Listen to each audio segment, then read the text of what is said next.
I want you to imagine this, not as a lecture or a list, but as a quiet walk together. A walk where the world slows just enough for you to feel the weight of your own steps. They say healing often begins not in the grand gestures, but in the smallest choices that whisper to us day after day. And for me, it began in just 8 days. 8 days that on paper looked ordinary. 8 sunrises, 8 nights of silence.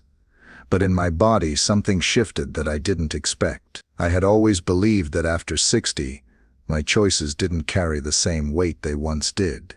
Perhaps you know the feeling, that sense of time closing in, when diets and routines sound more complicated than comforting. My body had carried me through decades of work, through family dinners, heavy with rich food, through endless breakfasts of bread and jam that were more habit than hunger. By the time I turned 62, I could feel myself slowing in ways that frightened me. My knees ached. My energy fell short before the afternoon. My nights felt heavier with restless sleep. And still, I kept eating the same foods as if they were anchors from a younger time. But anchors, as I learned, can also stop us from moving forward. On a late Sunday evening, when the rain tapped against the kitchen window, I asked myself a question that startled me. What if my body isn't giving up on me? What if I've been giving up on it? The thought stayed with me like a lantern, glowing inside a dark room. That night, I stumbled onto something gentle but profound, the ketogenic way of eating, not the harsh, complicated version, but a simple shift toward foods that finally gave my body the chance to breathe, to burn, to let go. The idea is rooted in something beautifully natural. When our cells don't have sugar to burn, the body reaches for the fat it's been quietly storing away. That fat becomes fuel, cleaner, steadier, and oddly liberating. It sounded too simple, almost like folklore.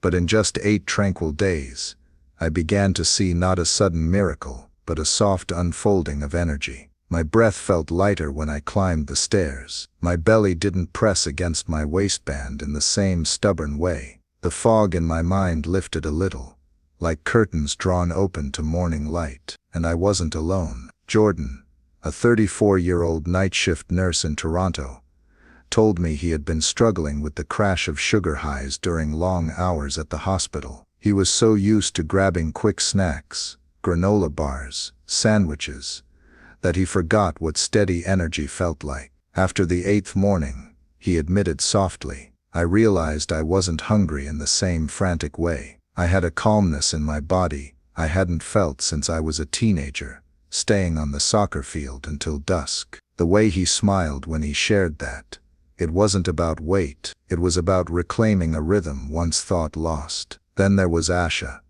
a 58-year-old baker from Mumbai, whose hands have kneaded thousands of loaves, and who once believed sweets and flowers were her language of love. She whispered to me that with each bread roll she tasted, she heard another whisper from her body begging for relief. After a gentle 8-day ritual of choosing different foods, avocado instead of muffins in the morning, fish and vegetables instead of rice-heavy lunches, her body answered back. My hands, the same hands that have worked since I was a girl, didn't ache as they used to when rolling dough, she said. It was a quiet miracle, not from banishing what I love, but from discovering a new way to love myself. There's also Carlos, a 67-year-old retired guitar teacher from Barcelona, who once thought diets were only for the young or the vain. He laughed as he told me, I never cared about abs. I just wanted to play guitar without stopping every 15 minutes because my back hurt.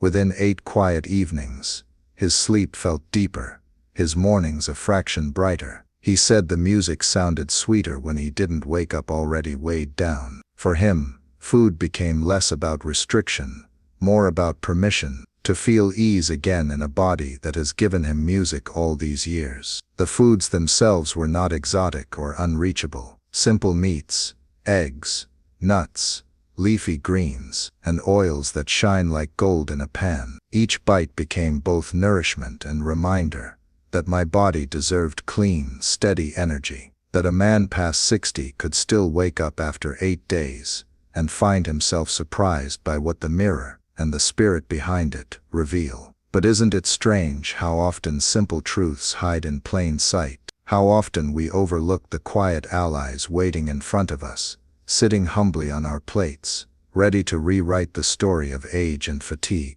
And so, one morning, as the sun curved softly over the kitchen counter, I asked myself, if 8 days could change the way I felt, what might happen in 8 weeks, or 8 months? The mornings after those first 8 days started to feel different.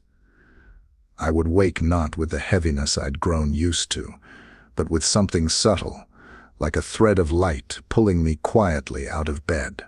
There's a strange kind of joy in realizing the smallest choices you make with your fork can ripple through the rest of your day.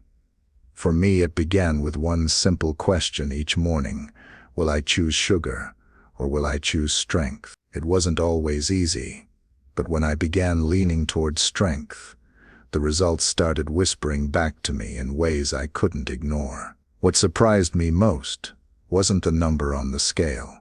It was the calm that settled into my body after years of fighting against it. When sugar is stripped away, when bread and pastries stop stealing the spotlight, your body finally turns to the energy it's been saving for you all along. Fats, avocados, eggs, salmon shimmering pink on the plate, became my allies. They burned slowly, steadily, as if releasing a gentle fire in my bones that lasted far longer than the spark of a muffin ever could. And I wasn't journeying through this discovery by myself.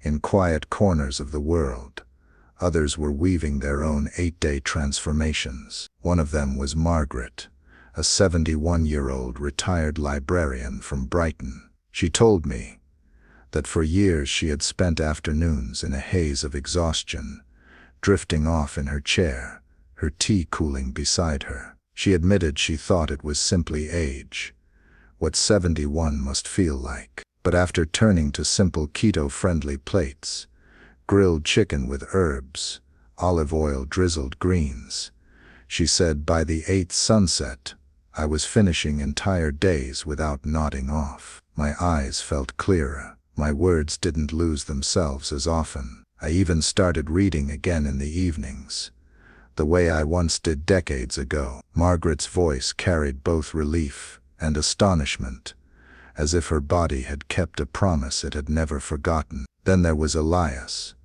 a 60-year-old mechanic from Texas, who'd spent years with grease under his nails and pain in his back. He laughed a little when he told me his journey. I tried every health kick under the sun, but nothing ever stuck. Burgers, chips, cola, they were my comfort. But after listening to my brother's advice, I gave this quiet keto thing a shot. 8 days, just 8 days. That Monday morning, standing in my garage, turning a wrench, I felt lighter, like I wasn't dragging the same anchor around my middle. Elias told me that the most surprising part wasn't just losing a few pounds, but realizing that his mood lifted too. Less sugar, less crash. I didn't snap at customers.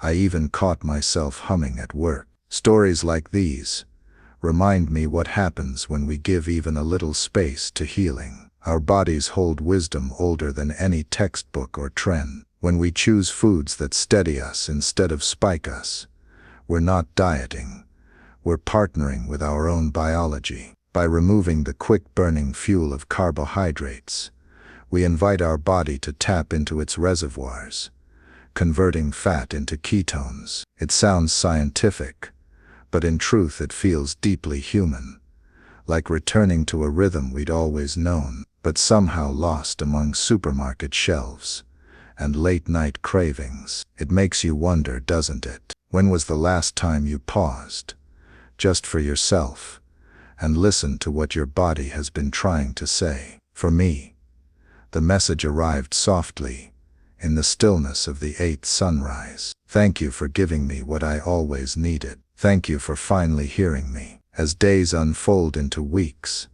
The list of foods I call my companions has grown simple and clear. Fresh meats that feel grounding, fish that glisten with health, eggs that bring both comfort and strength, vegetables both humble and bright, oils that glow with goodness, and nuts that travel easily into pockets and days on the move. These foods became more than meals.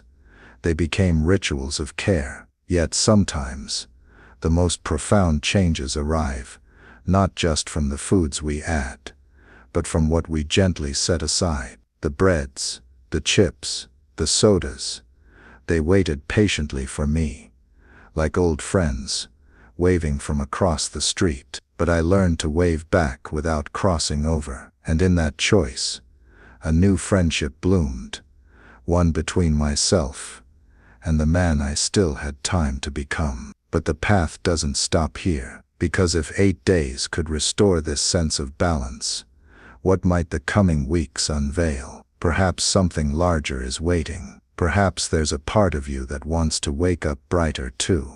There is a moment on this journey when the food on your plate begins to feel like more than sustenance.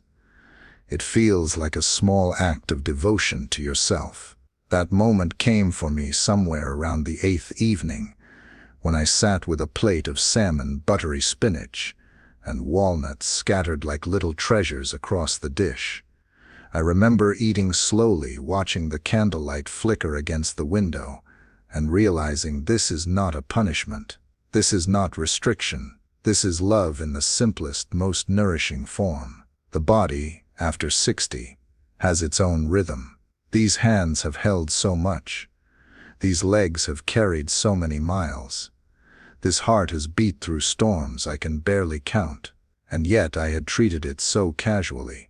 Bread without thought, sweets without pause, a restless craving for comfort that only numbed, but never healed. The beauty of this quiet shift, the keto way, as I gently practiced it, wasn't just in the physical changes. It was in the way it taught me to listen again, to the silence between heartbeats, to the voice of my own body whispering, "Thank you." And others, too, began to find their own rhythm. Thomas, a 66-year-old jazz pianist from New Orleans, had built his life around smoky clubs and late nights where fried food was always at arm's reach. He told me, with a chuckle, that he once believed his music would keep him young forever. But he confessed that when his fingers began to stiffen and his belly pressed harder against the keys, even melodies couldn't mask the burden. After just 8 quiet days of choosing meats, greens, and almonds over fries and sodas, he said, I felt like I was playing lighter. My fingers didn't resist me as much. My timing improved. It was like my body was setting the rhythm back under the music again. Then there's May, a 63-year-old grandmother from Singapore. For years she carried the weight, not just of her body, but of caring for her family. Morning markets, cooking, washing, endless hours of tending to others. I thought tiredness was just part of age, she said softly. But in 8 mornings of embracing avocado, fish, chicken, and a little coconut oil, she felt something stir. One morning, I walked my granddaughter to school, and I wasn't breathless anymore. I could laugh as we walked, actually laugh. She paused, eyes shining, and added, I didn't know how much I missed laughing without strain. And Daniel, 60, from Dublin, who had always turned to pints and plates of potatoes as a ritual of comfort. He admitted that at first, he feared life without his traditional meals would feel empty. But after his gentle 8-day ritual of eggs in the morning, roasted vegetables at night, and healthy fats to guide his hunger, he discovered a quiet satisfaction. I thought I would miss the potatoes. Instead, he said, I miss the fog that lifted when I let them go. The beauty of these stories isn't in the perfection of the meals or the strictness of the rules. It's in the slow, gentle power of letting food become fuel again, rather than a burden. When the body begins to use fat as its fuel, ketones provide a steady stream of energy, one that doesn't spike and crash like sugar. For men past 60, with metabolism not as fast as before, it means finally stepping free from the roller coaster of hunger and exhaustion. It means moving with steadier steps, breathing more deeply, and even smiling more often. I often think of the plate now as a kind of garden. Each choice planted, each bite a seed. Eat bread every morning, and you plant fields of fatigue. Choose eggs, spinach, and a drizzle of olive oil, and you grow a different harvest. Energy that lingers, strength that stays, lightness that doesn't wilt away by afternoon. It's not about counting calories, it's about choosing which seeds you want your days to grow from. So here I am, 8 days later, reflecting on what such a small slice of time can reveal. And I wonder, what has your body been trying to tell you lately? Perhaps you've been ignoring its voice, as I once did. Perhaps you've thought that slowing down is inevitable, a price for celebrating more birthdays. But what if slowing down wasn't the story at all? What if your story is still waiting to be told, with strength you never thought still lived inside you? As I put down my fork that night, watching the last candle sputter into shadows, I realized the journey was only beginning. The food had opened the door, but something much deeper was waiting beyond. On the 9th morning, I stood at the window with a cup of coffee in my hands, black and strong, no sugar clouding its truth. And in that stillness, I felt something I hadn't felt in years: steadiness. Not the hazy surge of an energy drink, or the short-lived buzz of toast and jam. This was different. It was as though my body had unclenched, finally free to burn its own quiet reserves, instead of begging for the next carb-laden fix. 8 days, not 8 years, not 8 months, were enough to remind me that change doesn't have to come loud and dramatic. Sometimes it arrives softly, with a whisper in the bloodstream, with a sigh of relief in the joints, with a kind of grace returning to the mirror. The list of foods that guided me was humble: eggs, rich golden yolks glowing like small suns; salmon, its flesh shining pink, carrying strength from deep seas; leafy greens with veins that seemed to hold the very memory of sunlight; nuts, crunchy, grounding, reminding me of the satisfaction that doesn't need sugar's disguise. These foods became companions, not strangers, and in their company, I started shedding not just weight, but the old stories I told myself, that I was too old to change, that 60 was the age of decline,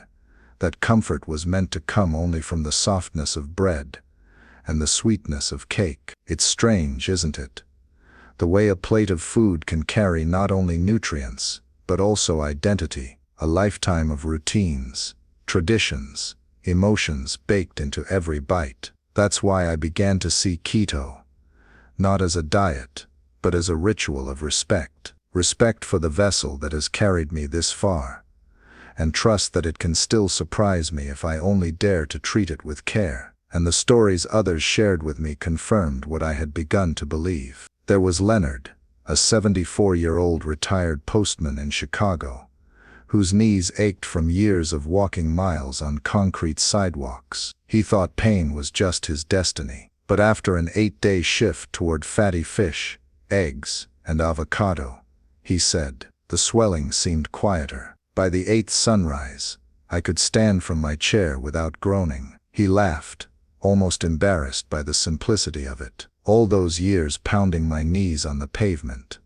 and here was something as gentle as food lifting the weight. And Rosa, 61, from Buenos Aires, who carried her grief from losing a partner for many years. She confessed that her relationship with food became tangled with sorrow, sweets to numb, bread to fill the silence in a house too empty. But when she chose to honor herself with hearty proteins, vegetables, and rich oils, something softer happened. After 8 calm nights, my sleep changed, she shared. I didn't wake every hour with restlessness. I woke rested, strong enough to go to the park again. And in walking, I felt hope walking beside me. These transformations weren't grand spectacles. They were quiet returns. Returns to energy, to capability, to trust in a body long neglected. Science explains it easily enough. By reducing carbohydrates, insulin dips, the body reaches for fat. Ketones fuel the brain.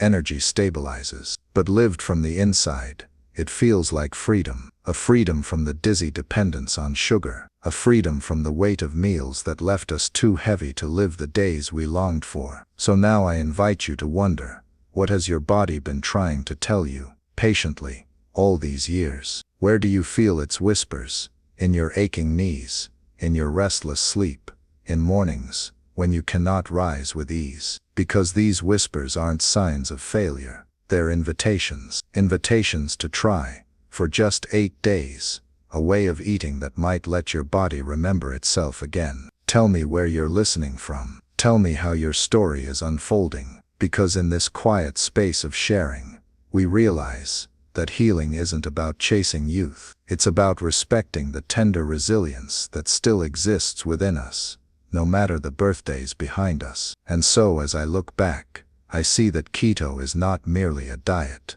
but a doorway, a way of slowing down, of asking the body what it needs, and offering food as an answer instead of a distraction. Age is not a wall, it is a threshold, and each choice we make is a step through it. My body taught me, in just 8 days, that I could still feel light, sharp, alive. And maybe your body is waiting to teach you the same.